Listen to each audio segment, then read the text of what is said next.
Welcome to the deep dive.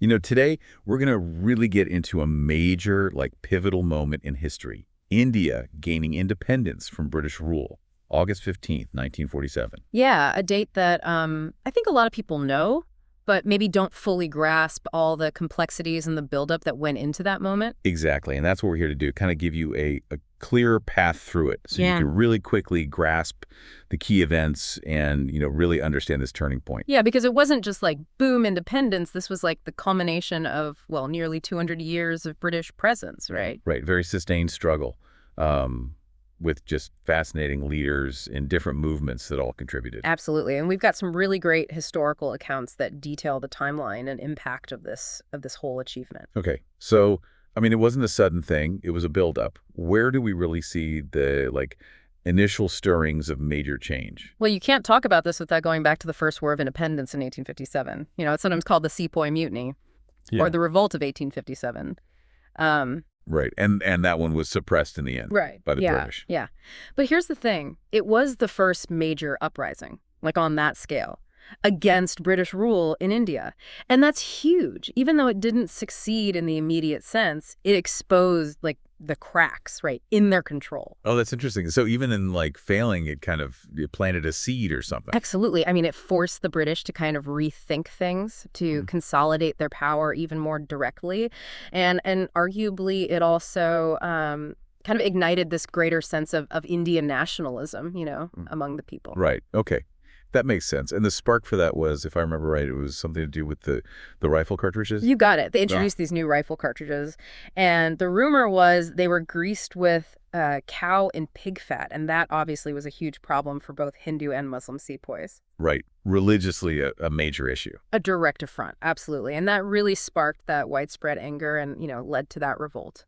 Okay, so we have this huge, albeit suppressed, uprising, but it seems like things became a little more organized after that. Right, definitely. That's where the Indian National Congress comes in, or the INC. This was formed in 1885, and it provided a platform for, a much more focused freedom struggle. Okay, kind of centralized, place to strategize. Exactly. And some really important early leaders emerged from the INC. Guys like Dadabhai Naoroji, Bal Gangadhar Tilak, Gopal Krishna Gokhale. They were so key in voicing the Indian perspective and really building the foundation for the mass movements that would follow later on. Okay, so we see that initial uprising, this formal organization forms. What were some of the really pivotal moments where that resistance really started to intensify? Well, one that stands out is the partition of Bengal in 1905. Basically, the British decided to divide the Bengal province, right? But they did it along communal lines, which was, a very deliberate strategy. Well, to cause division, you mean? Exactly. They wanted to weaken the nationalist movement by creating these internal divisions and using religious identity as a tool. It's like a classic divide and conquer. It is, but here's the thing. It kind of backfired because the Indians responded with the Swadeshi movement. Okay, I've heard of that. What was it about? Boycott. Boycott British goods, promote Indian-made products, a real direct hit to their economic interests. But also, importantly, it was a unified resistance, against that attempt to divide them. Right, and that, I imagine, had long-term effects too. Absolutely. It really fostered the sense of, national identity through economic self-reliance. Right. We can do this ourselves. Wow. So that's an example of the British kind of overplaying their hand. Mhm. And then not too long after that, you have the Jallianwala Bagh massacre in 1919. That was a huge turning point, right? Yeah. Just in terms of the sheer horror of it. Oh, yeah, absolutely. It was a complete shock. I mean, we're talking about General Reginald Dyer. He just orders his troops to fire on this peaceful gathering, unarmed civilians in Amritsar. It's chilling. Yeah.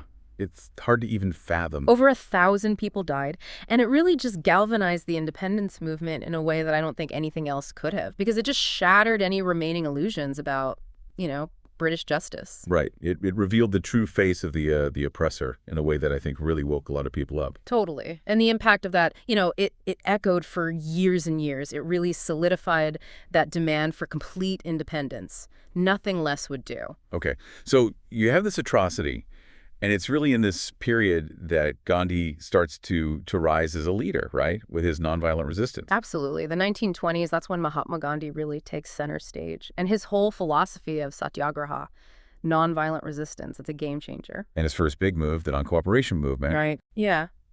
1920 to 1922, Gandhi urged Indians to boycott everything British. Goods, schools, government services. The scale of participation was amazing. People from all walks of life. It really unified people under this common goal. And Satyagraha. I mean, Mm. that's more than just passive resistance, right? Oh, way more. It's Okay. proactive.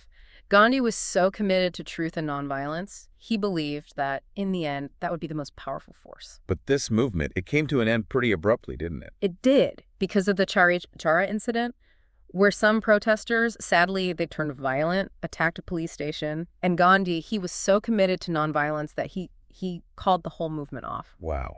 Even with all that momentum, Yeah. that shows you how deeply he believed in his principles. Yes. It was a really tough decision, but for him, it was the only option. And then you move into the 1930s, and you've got the civil disobedience movement and that iconic Dandi March. That march, that was powerful. 1930, Gandhi walks 240 miles to protest the British salt tax. 240 miles. That's incredible. Yeah. It was a stroke of genius. It was a direct challenge to their authority, but also it just captured people's imaginations everywhere. This image of Gandhi, walking to the sea to make salt. It's such a powerful image. Yeah. And it really resonated with people. Absolutely. And it led to even more defiance of British laws, refusing to pay taxes, boycotting foreign goods. People really started taking things into their own hands. Okay, so the pressure is building. Yeah. And then by 1942, you have the Quit India movement. And that feels like the final push. It was. This was during World War II. And the Quit India movement, there was no mincing words. It was a demand for immediate withdrawal of British rule. And Gandhi's slogan for this, do or die. Wow. Powerful stuff. And how did the British react to that? Arrests.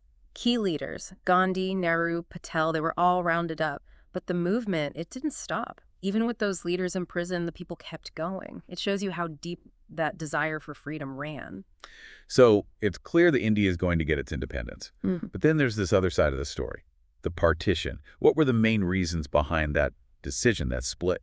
Yeah, this is where things get really complex and honestly heartbreaking. The main force behind it was the demand for a separate Muslim nation, Pakistan. This was led by Muhammad Ali Jinnah and the Muslim League. Okay. And their argument was? Basically, they felt that Muslims needed their own homeland to safeguard their rights and interests. They didn't see a future for themselves within a predominantly Hindu India.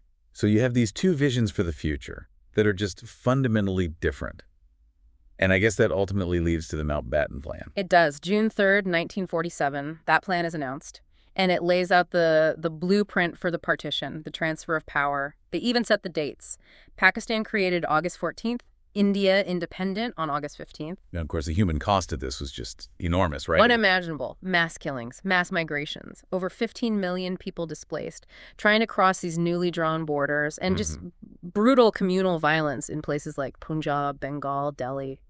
It's a dark chapter for sure. Absolutely. And amidst all that, you have Gandhi still trying desperately to stop the violence. Yeah. He really put everything he had into promoting peace and unity. Even fasted, trying to stop the bloodshed. But the wounds were very deep. It's a reminder that even in victory, there can be so much pain. So August 15th arrives. What did that first Independence Day look like? It was a day of immense joy, and hope. The end of colonial rule. A new nation is born.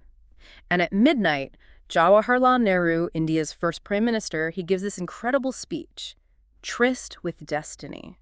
So powerful. I've heard of that. Very famous speech. It captured the spirit of the moment perfectly, and for the first time, the Indian flag was raised over the Red Fort in Delhi, a really symbolic moment. It must have been incredible to witness that. And Lord Mountbatten, the last British viceroy, he actually stayed on for a bit as the first Governor-General of independent India, just to, help with the transition. So they're celebrating this new dawn.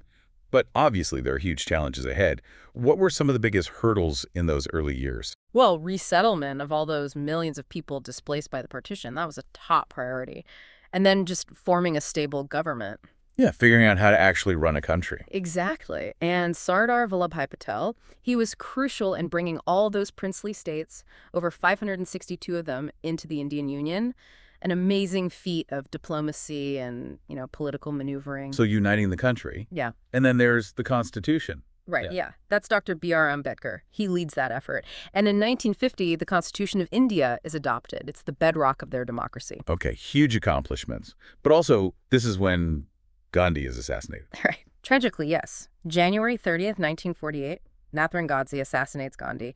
It's this horrible reminder of the divisions that still existed, even after independence. Such a loss. So to bring it to the present, how is Independence Day celebrated in India today? Oh, it's a major, major holiday. Huge celebration, full of pride.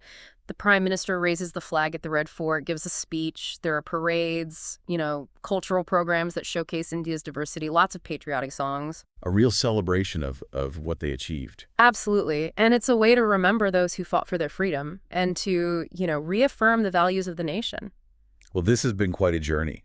From those early signs of resistance to that incredible push for independence, and then, of course, the partition. It's a story of triumph and tragedy. Yeah. August 15th. Such a powerful symbol for India. A symbol of unity, of resilience, of democracy. And it really makes you think about all the struggles for self-determination around the world. What does it mean to forge your own destiny after centuries of colonial rule? Big questions. And the lessons from India's journey, the different approaches, the sacrifices, I think they resonate even today. Absolutely. Well, thanks for joining us for this deep dive. It's been really insightful, and I hope you'll join us again next time. Thanks for having me. See ya.